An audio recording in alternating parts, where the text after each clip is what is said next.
What are you doing writing that shit down, bro? That is a phone call. That is a phone call. It's Britney, bitch. Today's episode of the show is brought to you by Magic Spoon. Magic Spoon, you gotta love it.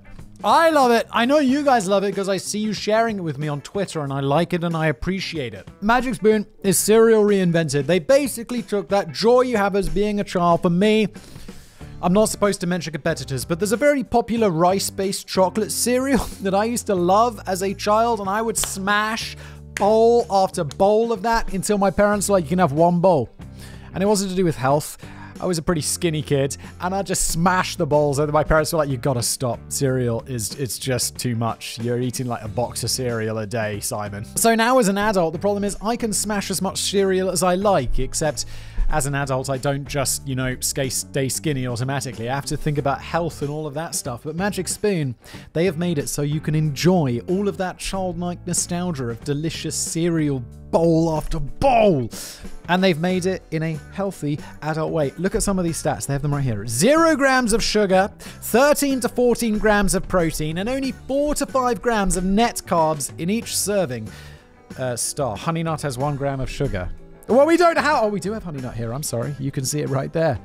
1 gram of sugar. I actually picked out some of my favorite flavors. Honey Nut is one of them. Chocolate chip cookie. Peanut butter is my all-time... I thought I'd get sick of it. I never do. And then this the s'mores one. That's what I just ate. Yeah, that one was open. That was what I was working on currently. Not one... I like it. Don't get me wrong. It's good. But these three... Whoops. Oh, also, I talk about the cereal bars. But you only sent me 1 box, and I ate it all. So there's no bars in here. There were 4 bars. 4 cereal bars. And they were cocoa peanut butter, and they are delicious. Perhaps evidenced by the fact that I finished the entire box, even though I knew I had more adverts to do. So... Sorry about that. Look, click the link below to get some Magic Spoon cereal today. You can build your very own variety box. Use my code BLAZE for $5 off. You can choose from the best-selling Cocoa Fruity Frosted Peanut Butter Cookies and Cream and Maple Waffle flavors. Get that peanut butter. You won't regret it. Plus other awesome flavors, including Honey Nut, Blueberry Muffin, and Cinnamon Roll. Have I tried Cinnamon Roll? I feel like I tried cinnamon. I didn't realize it was cinnamon roll, but it was good. You can also add cookies and cream and cocoa peanut butter flavor cereal bars. Cocoa peanut butter was my jam. To your variety box. Get Magic Spoon. They're so confident you'll love the product. 100% happiness guarantees. If you don't like it for any reason, they'll refund your money. No questions asked. Click the link below. Use the code BLAZE for $5 off, or just go to magicspoon.com/blaze and you'll save $5 off your order today. Also, now available in Canada and the UK. Love it. And now today's video. Hello everybody, welcome back to another episode of Brain Blaze. This one, Billionaires Behind Bars, written by Kevin, not Danny, Kevin, the occasional guest author here at Brain Blaze. And yeah, rich people go to prison, not so common. I mean, there's some pretty famous examples, like if Bernie Madoff's not on here, I'm going to be very disappointed, because he... Holy shit, the Bernie... Well, it's probably going to be on here, so I'm not going to spoil anything, but oh boy, did he steal a lot of money. Let's go. Oh, no, Jeff Skilling, the Enron guy, wasn't a billionaire. He was just the CEO of a big company, right? He went to prison for a long-ass time. He's out of prison, I think, though, now. There are a lot of lies that have poisoned the minds of generation after generation, yet they simply refuse to die. As kids, you're told...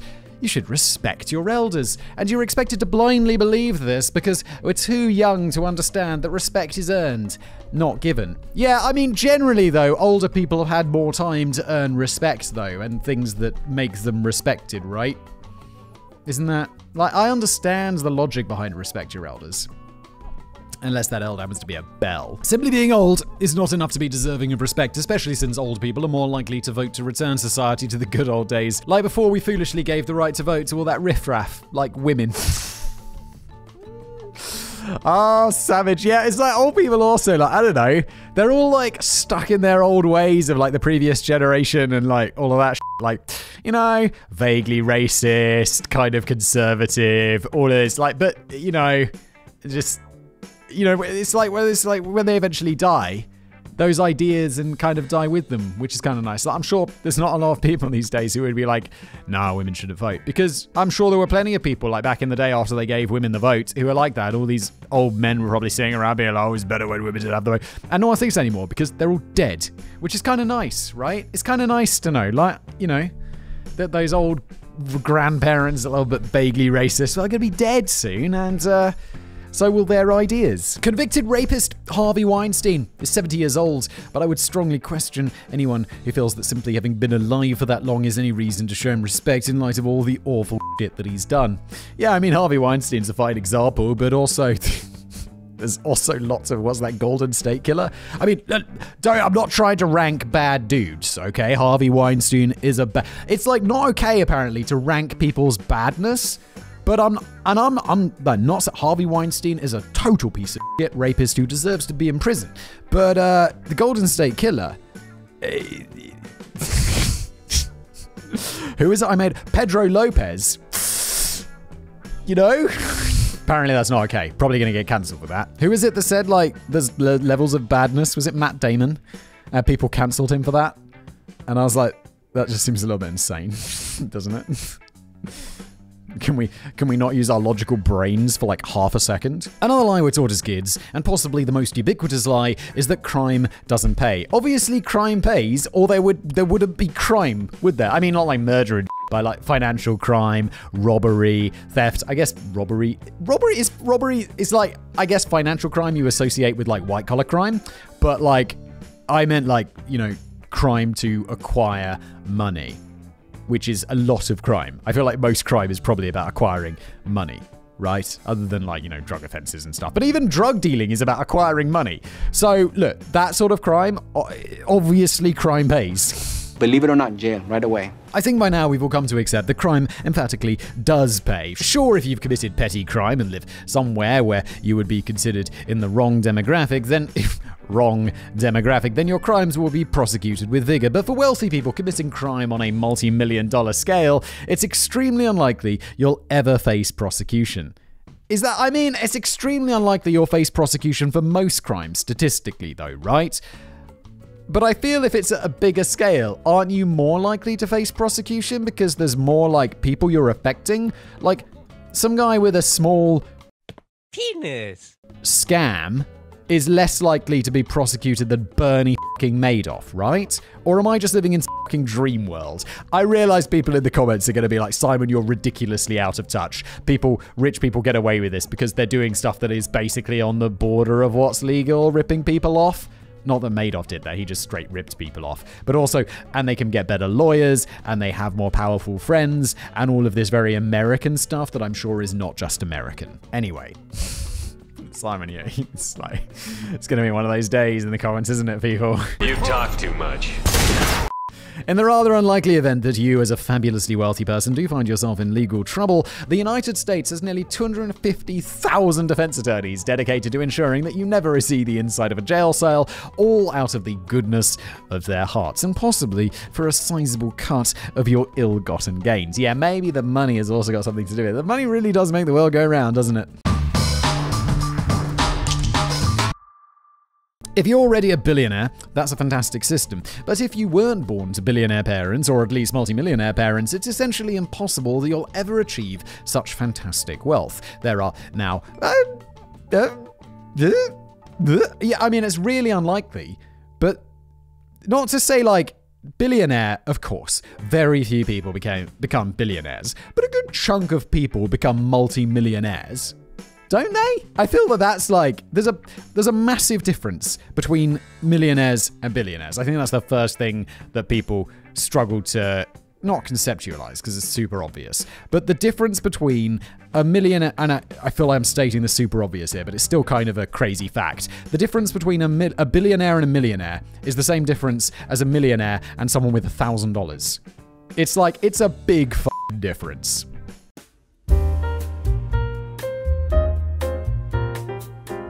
There are more billionaires now than ever, thank you inflation, with over 2,700, but that's still less than 100,000% of the world's population. I know there are exceptions, like the inspirational self-made billionaire Kylie Jenner.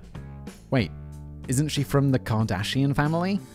Who were like, I mean, yes, okay, you're self-made, but it's all a sliding scale, isn't it? Isn't it? Isn't it? And was she really a billionaire? I thought that was kind of disputed. Anyway, let's move on. But since that level of wealth will be never anything more than a pipe dream for most of us, I thought we could have a laugh together at the... Oh my god, Kevin, are we in the fucking introduction, mate? Jesus! At the expense of some very few obscenely wealthy people who actually found themselves behind bars. Stuart Parnell. No idea who this is. In 2008, an outbreak of salmonella swept across the United States. The outbreak was traced back to the Peanut Corporation of America. They were a no-nonsense business with a no-nonsense name. Let me guess, they made peanuts. They dealt in peanuts, yes! And that is it. It could be peanuts, peanut butter, peanut meal, or peanut paste. What the f*** peanut meal? What the f*** is peanut paste, America? But anyone who recommended they diversify into other markets was promptly told to fuck right off with that noise. PCA was no stranger to legal issues regarding the safety of their products. In the 1990s, they were subjected to multiple lawsuits from candy companies whom they shipped peanut butter to. Their peanut butter exceeded the FDA's tolerance level for aflatoxin, a poison derived from mold that can grow in peanuts. Look, guys, you had one job. You literally just do peanuts, and you can't sell non-moldy peanuts? What the fuck, man? Apparently the FDA's tolerance level for poison in my peanut butter is not 0%, so excuse me while I go and clean out my cupboard. It's not 0% because... like having finding one mold spore or something in there is not going to hurt you, and it's hugely onerous on the company to mean that there's absolutely never fucking anything, and it's just unrealistic. So don't worry, enjoy your peanut butter, unless it apparently comes from this company, which apparently just was moldy, allegedly. Who knows? So you're dead? Now what? Inspections from both the FDA and Nestle in the early to mid-2000s also revealed that PCA's plants were not up to standards. But this is corporate America. What's a little insecticide among friends? And these aren't the sort of issues that result in any meaningful legal action. Negligent homicide, on the other hand, well, that's a different story entirely. Sadly, that's not the actual crime that PCA owner Stuart Parnell was charged with, but there may have been a case for it. May have been, allegedly, in Kevin's opinion. That is not the Brain Blaze line in any way.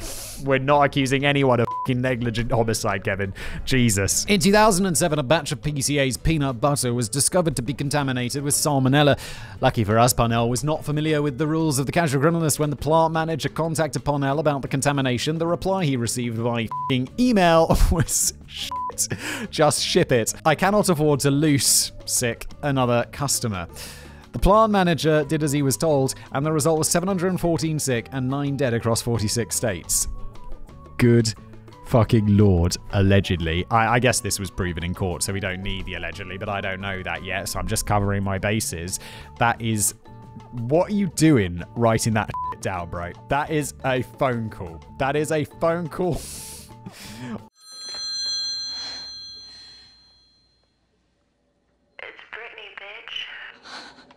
Or, I mean, if this is the path you want to go down, which obviously is horrible and terrible, and don't do it, but telephone, mate. Don't write down your crimes. What was it? John Gotti? Don't ever write anything down that you wouldn't want read back to you in open court.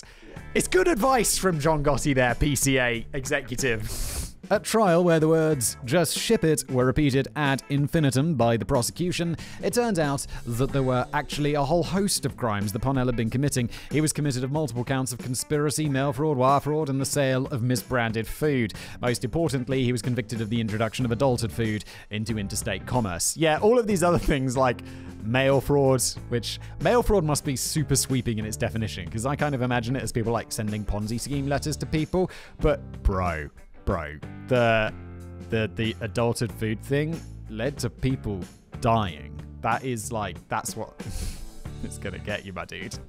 Historically, these sorts of things were just a slap on the wrist, but it was time to make an example of Parnell. He received the most severe penalty ever issued for a corporate food poisoning case. 28 years in prison? I mean, I guess I'm just... he did something and was like, he knew the consequences. He knew he could have reasonably foreseen that people could die and fucking did it anyway. I guess, man, but Jesus, 28 years is fucking heavy shit. Though his exact net worth is not known, what with all the wire fraud, Parnell was without a question a multi-billionaire. Now PCA has declared bankruptcy and shuttered its doors. With any luck, when Parnell is finally released from prison, he will be as broke as he is unemployable. That is fucking intense, man. Your life as like a multi-billionaire head of a company, and then like now you're in prison. I mean, I get it if you're like, you know, if you're a regular criminal and you go to prison, you're just leading a regular life. It's going to be like, prison probably sucks. But if you're like taking a shit on a golden toilet while eating caviar, and then the next day you're taking a shit with another dude in the room with you, it's going to be like, this didn't work out brilliantly. Victor Bout. Not all multi-billionaires made their fortunes legally. Shocking, we know. Actually, most of them probably committed some number of financial crimes in order to get where they are. I always feel like this is, I guess it's kind of like, if you are that rich, then I don't want to say it because it's like, I don't know, it feels like you're alleging shit when it might not have happened, but you must have done I don't know how you... It's commonly repeated. Anyway, let's just move on. Gaining money as the result of financial crimes generally involves having a lot of money to play around with already, something Victor Bout almost certainly did not have. Victor was born in Dushanbe, now the capital of Tajikistan, but when he was born there, it was part of the USSR. Victor was a member of the Soviet Armed Forces, and oh my god, is this the guy that the Lord of War movie is based on? Is it? Oh, this will be cool. I love that movie. And that's about all we know about him. From the time he was born in 1967 until the 1990s, it's believed he left the army with the rank of lieutenant colonel when the USSR disbanded, though his personal website claimed he worked as a military translator with a rank of a lieutenant. Under modern US standards, his rank and time of service would have put his salary at about $7,000 per month. Not terrible by any means, but hardly enough to bribe your way to a multi-billion-dollar empire. And the Soviet Union sure shit did not pay its military nearly that well either. Yeah, like no dude is getting like, no lieutenant in the Soviet military is getting $7,000 modern equivalent a month. There's no fucking way. Also, that seems pretty good pay for like, a lieutenant's a fairly junior officer rank in the military. You're getting like, so what is that a year? Like over 80 grand, 84 grand a year. That's pretty fucking good, isn't it?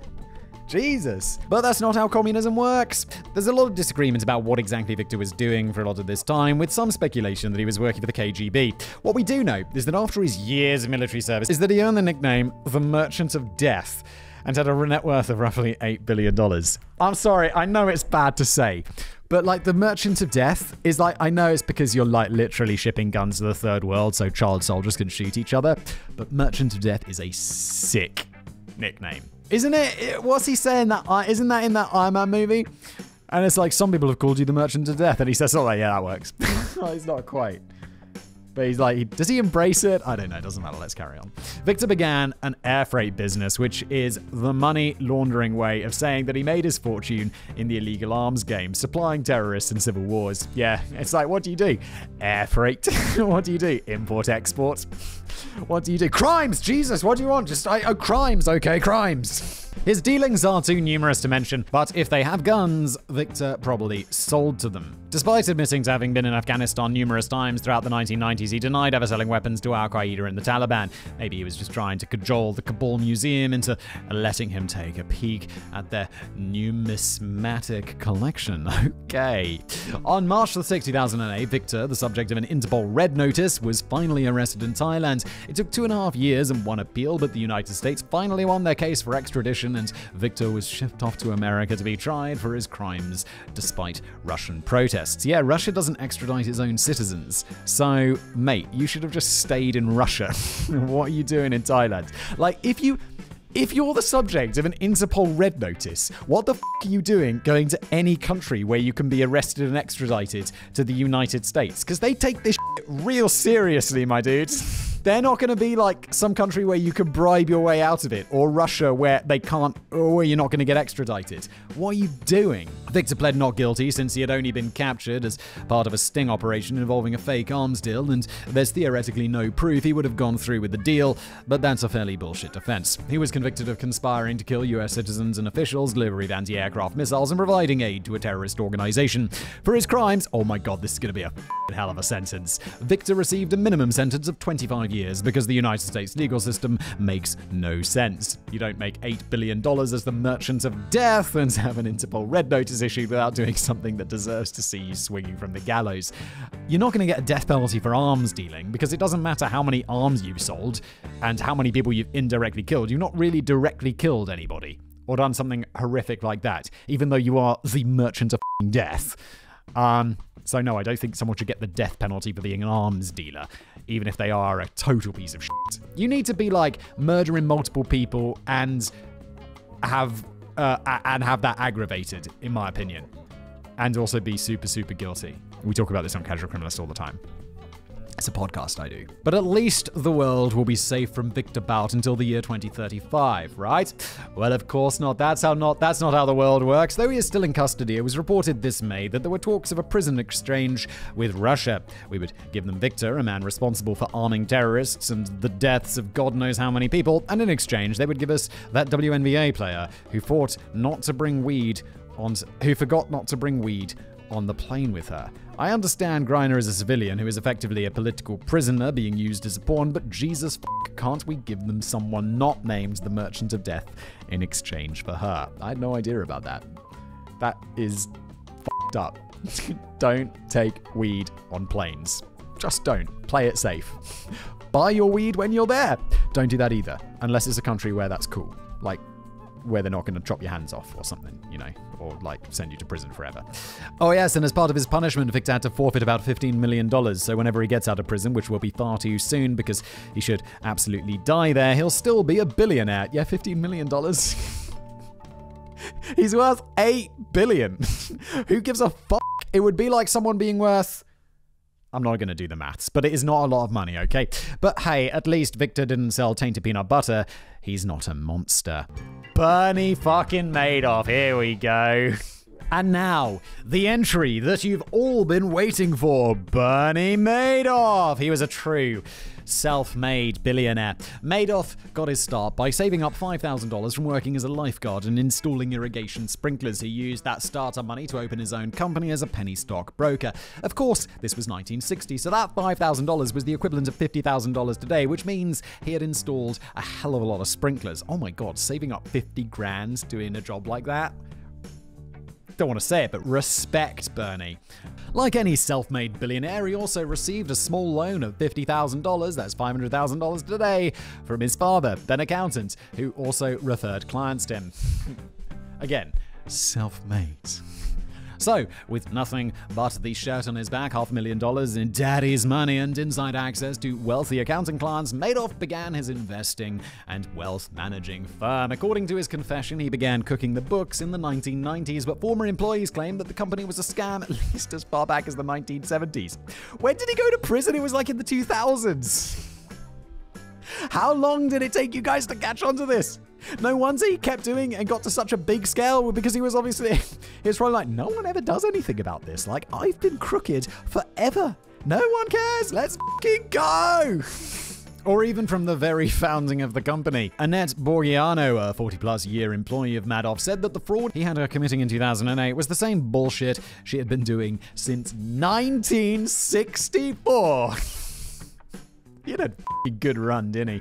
The scam itself was the sort of thing a child would think of, which kind of makes sense since he allegedly started it all when he was 22 years old. The plan essentially boiled down to this. Investors would hand Madoff their money, which he would then put in his bank account while saying, yeah, I totally invested that for you and it's doing absolutely great. He would then publish fake reports claiming where the investments were being held, always releasing them after the fact to show positive trends. For decades, Bernie pocketed billions of dollars of investor money, always paying out whenever someone wanted to withdraw from their investment. But since he was guaranteeing returns of as much as 10% a year, there'd have been fools to try and pull too much of their money back out. That is, unless they ever actually paid attention to his numbers. Actual investment firms wouldn't do business with Madoff because they felt it was a scam.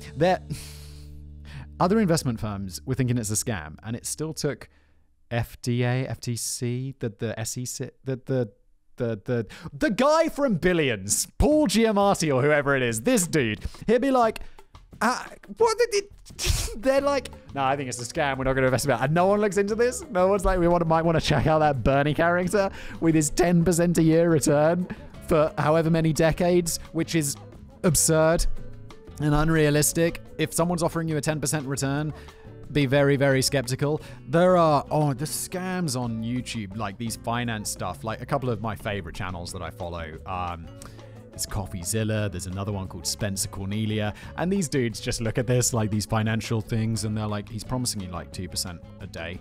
And it's just 2% a day. And then he compounds it for the year, and it's like, it's just, the best traders in the world are not doing it. So when some 21-year-old kid on TikTok is telling you that it's possible, it's just not. It's just not. Don't be scammed. Don't put your money in those weird crypto scams either, okay? Don't do it. What do you mean? I have $100. Not anymore, you don't. Poof. There was literally not enough stock in existence for him to have been investing in the companies he claimed and the volume of money that he was supposedly dealing with. In 1999, financial analyst Harry Markopoulos said it took him only 4 minutes of reviewing Madoff's numbers to realize they didn't make sense, and an additional minute to realize that it was fraud. He would then spend 10 years trying to get literally anyone to listen to him. And this Markopoulos dude, I don't want to say the company in case I'm going to get the company wrong, but unless I'm mistaken, last year he made some pretty huge accusations against a very large company, which you absolutely will have heard of, which I'm not going to name in case I get it wrong. And I've not heard anything more about that. And last time, he was really f***ing right. So, allegedly. Madoff had been the subject of multiple SEC investigations, but none of them turned up anything. A lawyer at the SEC found numerous inconsistencies in the filings, which he reported to the Assistant Director of the Office of Compliant Inspections and Examinations. How the f*** did this not go anywhere? The Assistant Director had done some investigating of his own into Madoff the year before, and he had already followed the trail all the way into the pants of Madoff's lawyer and niece, Shayna. The Assistant Director sent the SEC lawyer on her way and closed the investigation, then in a completely unrelated decision, left the SEC to marry Shayna. Guys.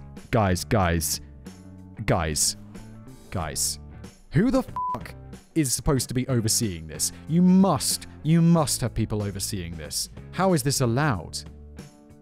This is very worrying.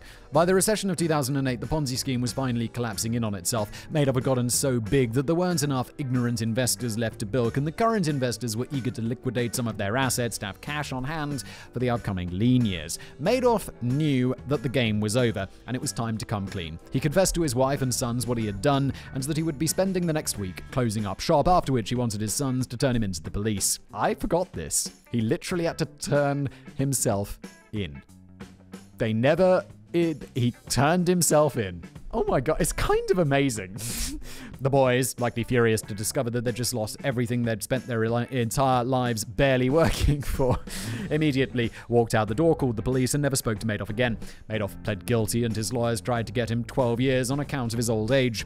The judge had received a single mitigating factor letters from family and friends that would attest to the good character of Madoff in the hopes of earning him a more lenient sentence. In the judge's own words, the absence of such support was telling. Madoff received the maximum penalty of 150 years. He's dead now, right? He died in prison a few years ago.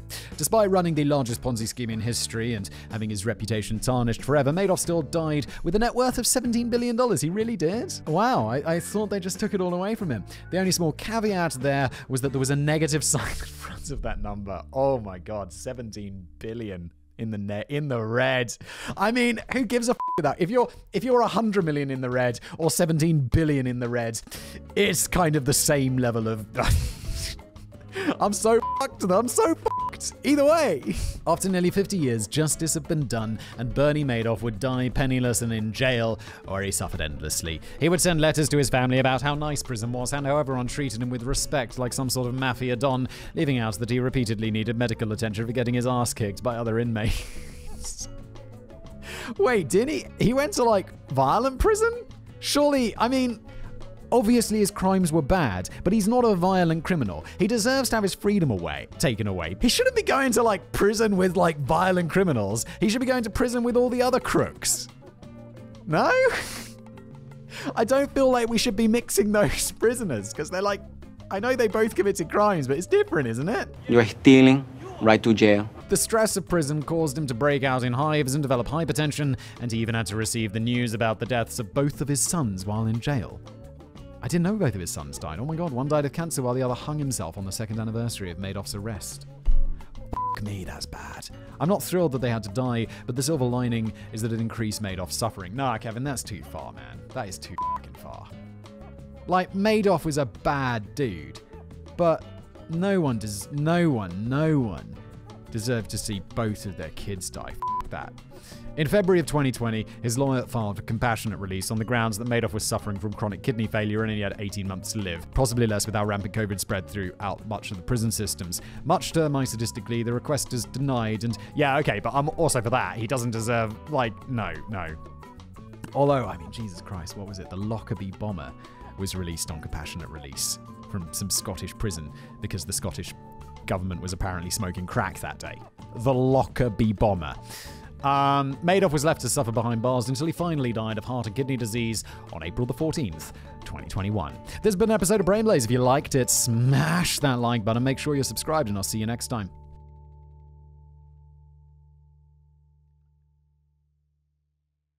So don't worry, enjoy your peanut butter. Unless it apparently comes from this company, which apparently just was moldy, allegedly. Who knows? So you're dead, now what?